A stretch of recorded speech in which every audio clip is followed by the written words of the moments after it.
البيت اللي بيتخبز فيه عيش بيكون كله خير. هنعمل النهاردة العيش العربي البيتي، وهقول لكم ازاي ينجح معاكم من اول مرة. لو عجبكم الفيديو يا ريت لايك وشير والاشتراك في قناتي باليوتيوب قناة الشيف سيلا. جهزت الخميرة، حطيت معلقة كبيرة من الخميرة الفورية، عليها معلقة كبيرة من السكر، وضفت عليهم مية دافية،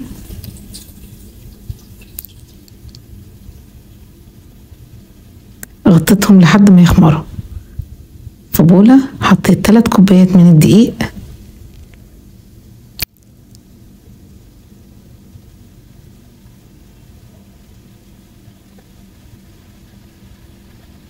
عليهم معلقة صغيرة من البيكنج باودر، وربع معلقة صغيرة من الملح. ضفت عليهم معلقتين كبار من الحليب البودر، وتلت كوباية من الزيت.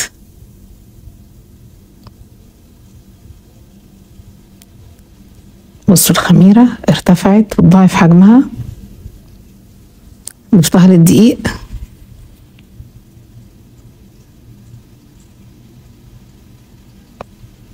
وهبدأ اضيف المية الدافية شوية بشوية. بلاش تضيفوا المية كلها مرة واحدة، احنا بنحط حسب العجينة ما تاخد. اخدت معايا حوالي كوباية وربع من المية الدافية. بصوا العجينة لازم تكون طرية وفيها نسبة بتلزق شوية. طبعا كمية المية بتبقى حسب احتياج الدقيق. ضفت معلقة من الزيت على وش العجين ووزعتها عشان العجينة ما تعملش قشرة وهي بتخمر. غطيتها وحطيتها في الفرن اللي مطفي، وحطيت تحت منها صينية فيها مية مغلية.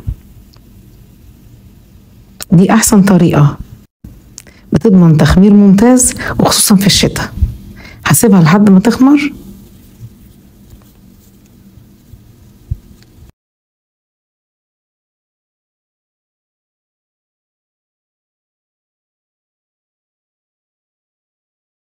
ما شاء الله العجينة خمرت كويس.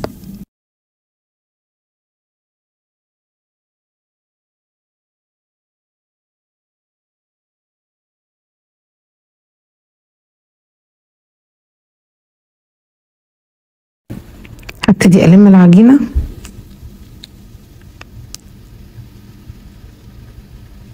وأسيبها ترتاح شوية.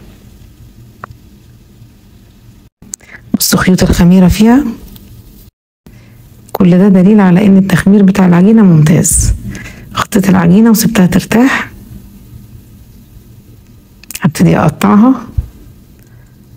قطعتها على 4، أخدت كل ربع قسمته الكرات. هقسم الكرات متساوية، وفي كل مرة بغطي العجين. غطيت كرات العجين، أخدت واحدة عشان أفردها.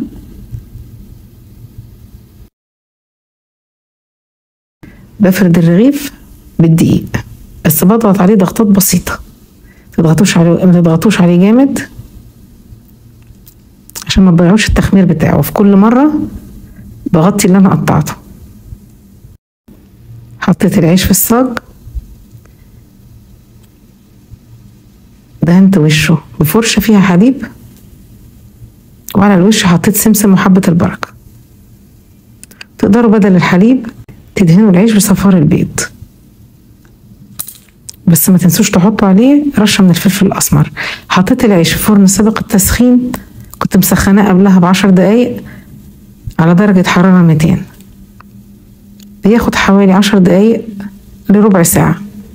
ما شاء الله العيش ارتفع وما هبطش بعد ما طلع من الفرن.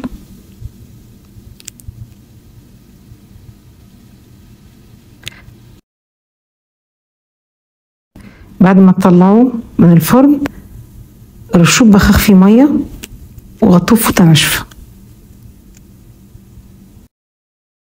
وده الرغيف اللي انا دهنت وش بصفار البيض. بصوا مستوي كويس. فتحته من جوه عشان اوريكم السوا بتاعه. بصوا مستوي.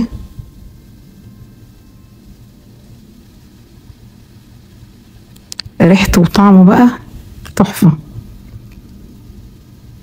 وعملت منه طبعا سندوتشات الطعمية.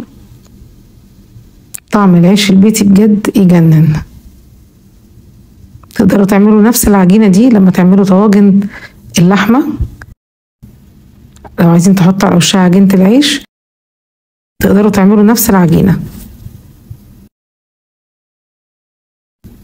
لو عملتوا عيش كمية كبيرة وتبقى منكم كمية تقدروا تشيلوه عادي في الفريزر. لما تحطوه في الفريزر وعايزين تطلعوه تقدروا تحطوه في الميكرويف، بس تحطوا في الميكرويف طبق فيه مية علشان العيش وهو بيسخن ما ينشفش منكم. بألف هنا على قلبكم.